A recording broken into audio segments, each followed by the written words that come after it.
லேடெக்கை பயன்படுத்தி அறிக்கைகளை எழுதும் ஸ்போக்கன் டியூட்டோரியலுக்கு நல்வரவு. திரையில் 3 சாளரங்களை பாருங்கள். மூல பைல் திருத்தியில் உள்ளது.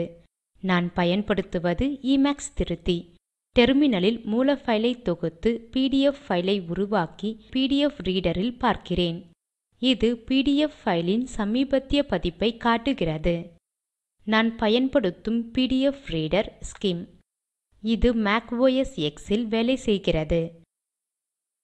ஆவணங்களை லேடெக்கில் உருவாக்கும் போது இதே போல சாளரங்களை ஒன்றின் மீது ஒன்றாக இல்லாமல் அமைக்க வேண்டும் என்றில்லை. நீங்கள் வேறு உரை திருத்தி வேறு பிடிஎஃப் ரீடரை கூட பயன்படுத்தலாம். லினக்ஸ் உள்ளிட்ட எல்லா யூனிக்ஸ் சிஸ்டம்களிலும் லேடெக்கை பயன்படுத்தும் வழி ஒன்றே. விண்டோஸில் கொஞ்சம் வித்தியாசமாக இருக்கலாம். இருந்தாலும் எல்லா ஓஎஸ்களிலும் மூல பைல் ஒரே மாதிரித்தான் இருக்கும். விண்டோஸில் வேலை செய்த உங்களது லேடெக் மூல பைல் ஒரு மாறுதலும் தேவையில்லாமல் எல்லா யூனிக்ஸ் சிஸ்டம்களிலும் வேலை செய்யும். இந்த வரிசை ஸ்போக்கன் டியூட்டோரியல்களில் முதலாவது தொகுத்தல். இது லேடெக்குக்கு ஒரு அறிமுகம் தருகிறது.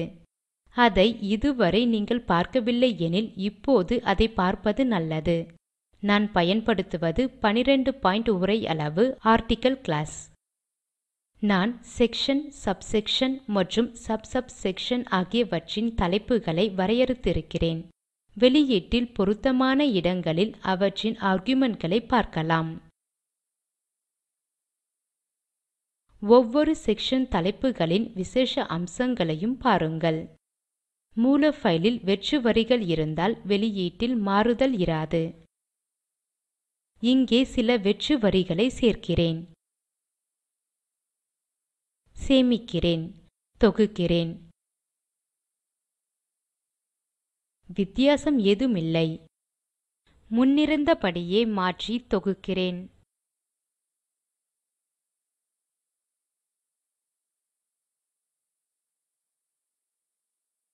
தலைப்புகளின் அளவு சரியான விகிதத்தில் தானியங்கியாக உருவாக்கப்பட்டுள்ளன. உதாரணமாக செக்ஷன் தலைப்புதான் எல்லாவற்றிலும் பெரியது. செக்ஷன் தான் மிகச் சிறியது. எழுத்துருக்களின் அளவை நான் மாற்றினாலும் இவை அப்படியேதான் இருக்கும். அதை நான் 11 பாயிண்ட் என மாற்றுவேன். சேமிக்க, தொகுக்க. முழுதுமாக அளவு குறைந்தாலும் தலைப்புகளின் முன் சொன்ன பண்புகள் மாறவில்லை. எழுத்துருவை மீண்டும் 12 பாயிண்ட் ஆக்கலாம்.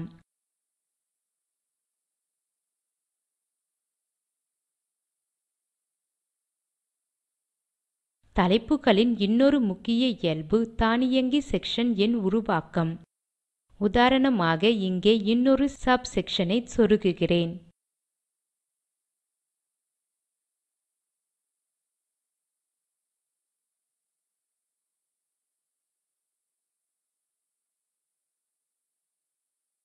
சேமித்து தொகுக்க. வெளியீட்டில் இன்சர்ட்டட் செக்ஷன் என்ற புதிய செக்ஷனை உருவாக்குகிறது. அது பொருத்தமான எண்ணுடன் இருக்கிறது.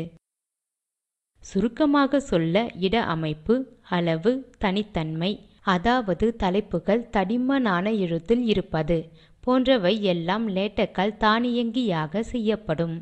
இப்போது உள்ளடக்க அட்டவணையை உருவாக்குவதை பார்க்கலாம். முதலில் report.டாக் என்ற ஒரு பைல் இல்லை என்பதை பாருங்கள்.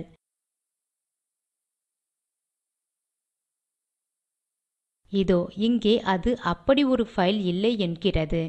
report.tex என்பது மூல பைல் என்பதை பாருங்கள். இப்போது ஒரே சொல்லாக கட்டளையை இங்கே உள்ளிடுகிறேன். Table of Contents.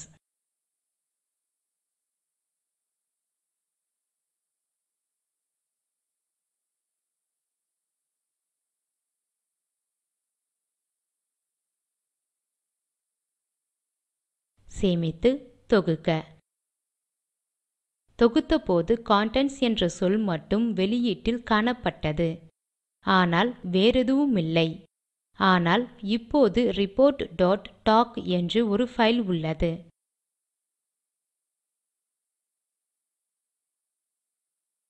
இந்த டாக் பைலுக்கு செக்ஷன் தலைப்புகள் எழுதப்படுகின்றன. அதை காணலாம்.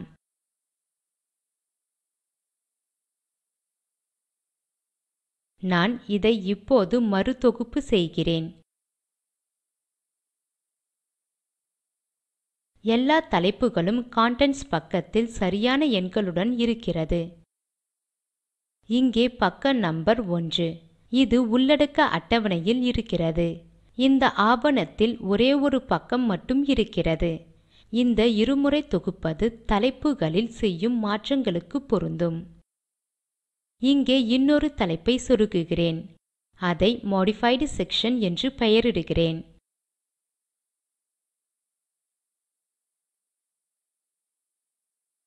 தொகுக்கலாம். மாறுதல்கள் இருக்கின்றன, ஆனால் கன்டென்ட்ஸில் மாறுதல் இல்லை. இன்னொரு முறை தொகுக்க பிரச்சினை தீர்ந்தது. உள்ளடக்க அட்டவணை இருக்கும் இடத்தையும் மாற்ற முடியும். ஆவணத்தின் கடைசிக்கு இதை நகர்த்தலாம்.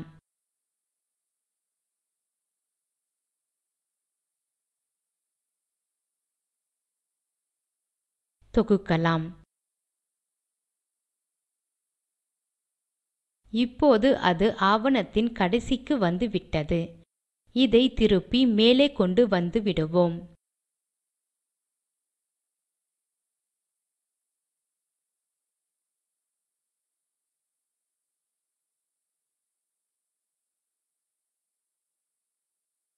இந்த ஆவணத்துக்கு ஒரு தலைப்பு கொடுக்கலாம். டாக்குமென்ட் கிளாஸுக்கு அடுத்து இதை செய்யலாம்.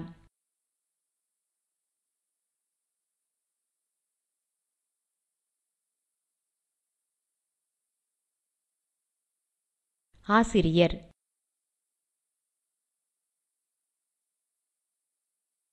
இங்கே புதிய வரிகளை சேர்க்கலாம்.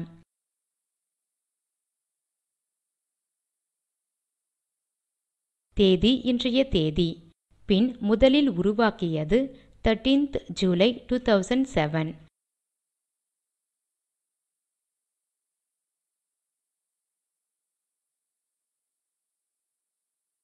இப்போது தொகுக்கலாம்.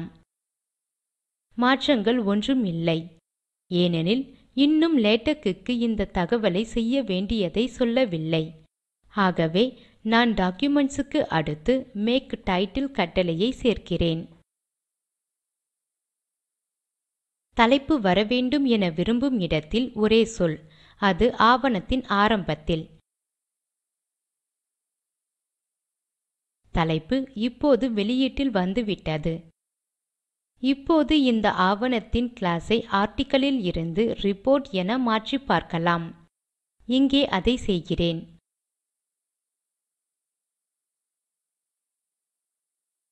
தொகுக்கலாம்.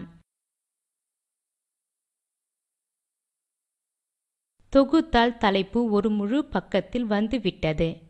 கன்டென்ட்ஸ் புதிய பக்கத்தில் பக்கம் 1 ஆரம்பிக்கிறது. இது பக்கம் 1 ஆக குறித்திருக்கிறது.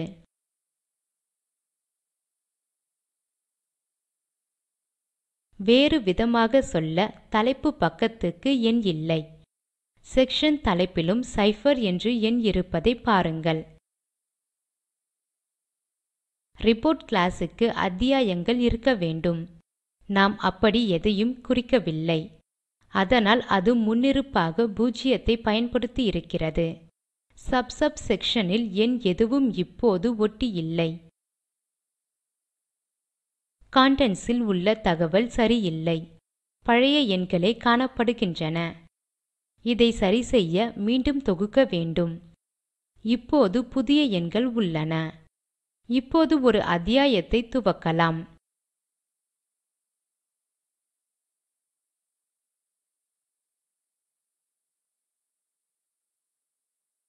ஃபர்ஸ்ட் சாப்டர் என்று அதை அழைக்கலாம்.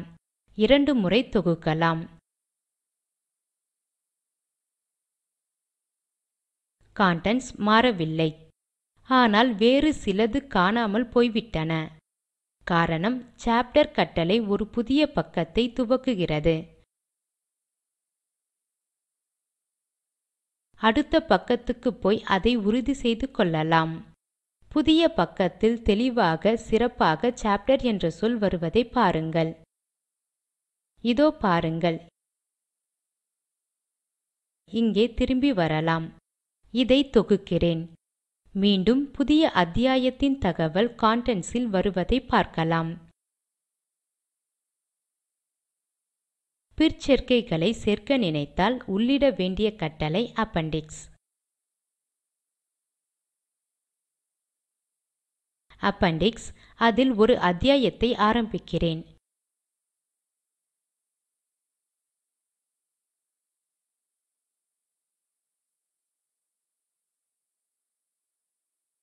First chapter in the appendix. 2 முறை தொகுக்கலாம்.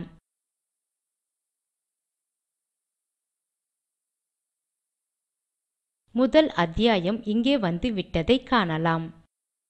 அது எப்படி இருக்கிறது என்று போய் பார்க்கலாம்.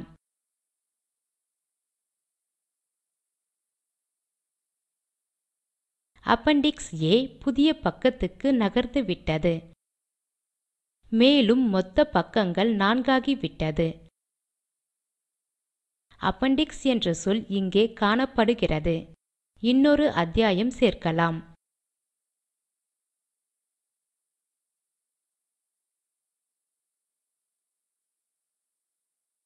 தொகுக்கலாம். பக்கத்தின் எண் 5 ஆகிவிட்டது. அது புதிய பக்கத்தில் இருக்கிறது. ஆரம்பத்துக்கு போகலாம். இரண்டாம் முறை தொகுக்க contents சரியாகிவிட்டது.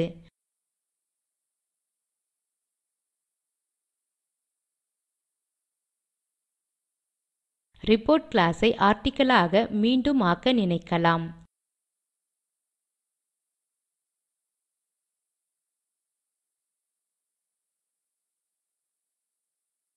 இங்கே போகலாம். தொகுக்கலாம்.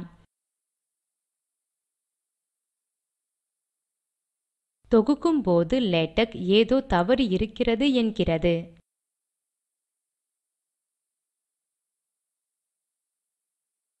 இந்த மாதிரி லேடக் வேலையை நிறுத்தினால் அதை கையாள 2 வழிகள் உள்ளன. முதலாவது X என்று டைப் செய்து வெளியேறுவது. PDF ஃபைலில் வழக்கமாக எல்லா முந்தைய பக்கங்களும் இருக்கும். ஆனால் இப்போது வெளியீட்டு பக்கங்கள் எதுவும் இல்லை என்கிறது. உடனே மூல ஃபைலுக்கு போய் பிரச்சினைகளை சரிசெய்து மேலே போகலாம். பிழைகளை கண்டுபிடிப்பது ஆரம்ப கட்ட பயனர் அடிக்கடி தொகுத்தால் சுலபம். பிழைகள் உடனுக்குடன் கண்டுபிடிக்கப்படும். சில சமயம் பிழைகளால் லேடக் தாமதிக்கும் போது உடனே அங்கேயே எண்ட் டாக்குமென்ட் கட்டளையை எழுதிவிடுவேன். திறந்துள்ள எல்லா சூழல்களையும் கூட மூடி பின் பிரச்சினை சரி செய்யலாம். லேடக் எண்ட் டாக்குமென்ட் கட்டளைக்கு பின் வருவதை பற்றி கவலைப்படுவதில்லை. ஆகவே அங்கே ஒன்றும் மாற்ற வேண்டியதில்லை. பிழை சரி செய்ததும் எண்ட் டாக்குமென்ட் கட்டளையையும் க்ளோஸ் என்விரான்மென்ட் கட்டளையையும் நீக்கிவிடலாம்.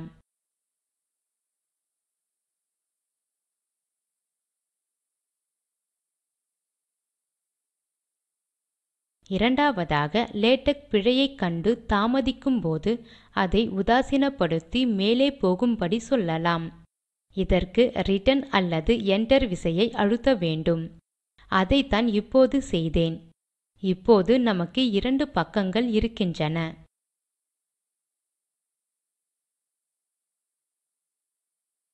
முதல் பக்கத்துக்கு போகலாம். இங்குள்ள தகவல்கள் எல்லாம் குழம்பி உள்ளன. என்ன தவறு என்றால் இங்கே அத்தியாயம் இருப்பதுதான். ஆர்டிக்கிள் கிளாஸில் அது வராது. ஆகவே இதை நீக்கலாம். தொகுக்கலாம். இன்னொரு முறை.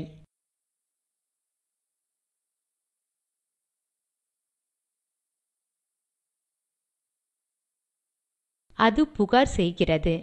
அத்தியாயங்கள் இன்னும் இருக்கின்றன.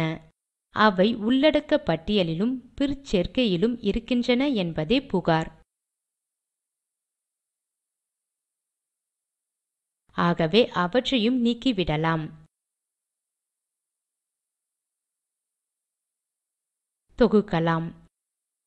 இப்போது ஒரு பிரச்சினையும் இல்லாமல் இயங்குகிறது. முழு ஆவணமும் இப்போது ஒரு பக்கத்தில் இருக்கிறது. மேலும் contents-இல் உள்ள தகவலும் சரியே.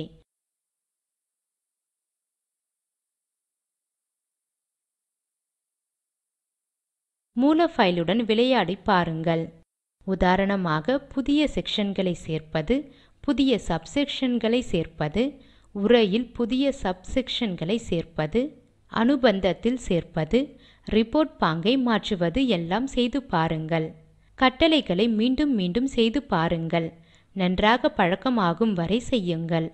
சமீபத்திய மாறுதல்கள் ஒப்புக்கொள்ளப்படுகின்றனவா என்று ஒவ்வொரு மாறுதலும் செய்த பின் தொகுத்து பாருங்கள். இந்த விதியை மறக்கும் புதிய பயனாளிகள் பல சிக்கலில் மாட்டிக்கொள்கிறார்கள். லேடக் இன்ஜினை பொறுத்தவரை மூல ஃபைல் Emacs-இல் எப்படி காணப்படுகிறது, வண்ணம், தலைப்புகளின் அளவு என்பது ஒரு பொருட்டே இல்லை. லேடக்கு வேண்டியதெல்லாம் மூல ஃபைல் சரியாக இருக்க வேண்டும். அது எப்படி உருவாக்கினோம் என்பது அல்ல. இத்துடன் இந்த டியூட்டோரியல் முடிகிறது. தமிழாக்கம் கடலூர் திவா. நன்றி.